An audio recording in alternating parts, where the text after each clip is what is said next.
So how do you know when you're blessed? And at the other end of it, how do you know when you're cursed?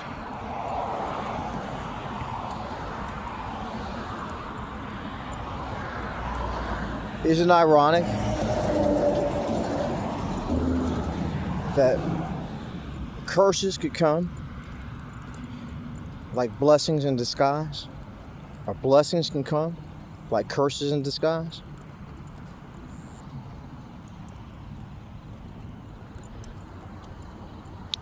Job, cursed or blessed? You know, the biblical Job in the Bible.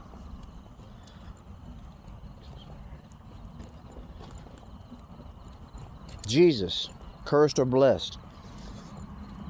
The biblical Jesus, like in the Bible, the Holy Bible.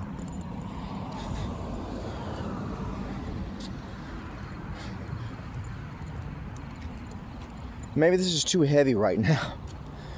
Maybe it's too heavy of a subject in general at any given time to consider whether or not you're cursed or blessed. If I listen to the Bible, I'll read the Bible for those who believe in that kind of stuff.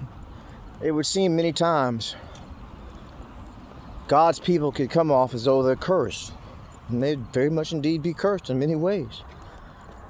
And yet simultaneously blessed at the same time. Crucified, persecuted, all the rest of it. Look at the Jewish people. World War, what was it? In the World War over there? Hitler. Concentration camps and stuff.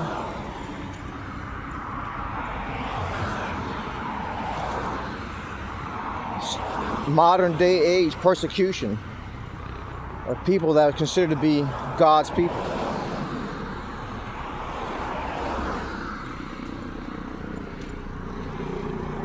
Anyhow, there goes my helicopter, my plane overhead.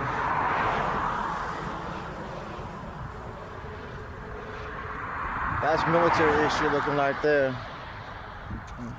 Didn't zoom in on it though, did we? Yeah, that's the big one. Anyhow, curses and blessings, huh? So a lot of times it can seem like a blessing. If you believe in the creation myths, for what they teach, if nothing else, what they impart, for nothing else, the edification purposes of it, if nothing else, it seems like the Garden of Eden was a curse in a lot of ways, also a blessing. So sometimes they're intertwined. Yeah, this planet in general, planet Earth, it's like a, I don't know what to call it, you know, but it has a way about it, as you well know, and you've seen if you've lived long enough, or just been attentive long enough, or well enough, intensely enough.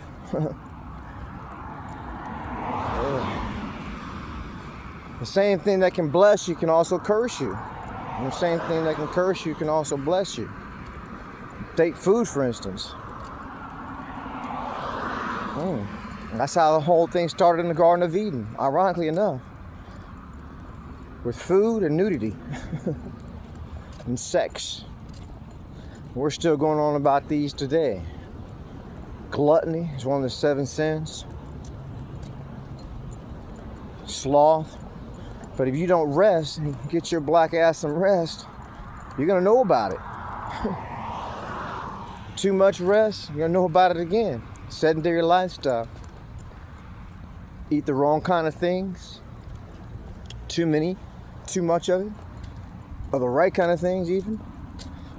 And you start gaining weight. So the same thing that can bless you can also curse you. But I guess the original question was, how do you know when you're blessed? How do you know when you're cursed? I feel like I'm both, to tell you the truth. Blessed as well as cursed.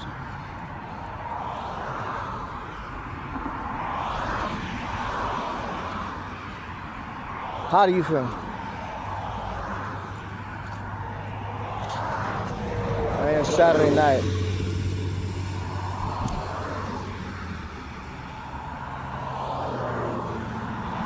And to tell you the truth, that I'm not partaking of all this that's going on Saturday night, all the festivities. You could say, well, damn, that's kind of sad. It's like Rudolph the Red-Nosed Reindeer. He doesn't get to join in on the reindeer fun. The same token, sometimes maybe refraining from certain things is a good way to go. Especially if I can't control the situation. You know?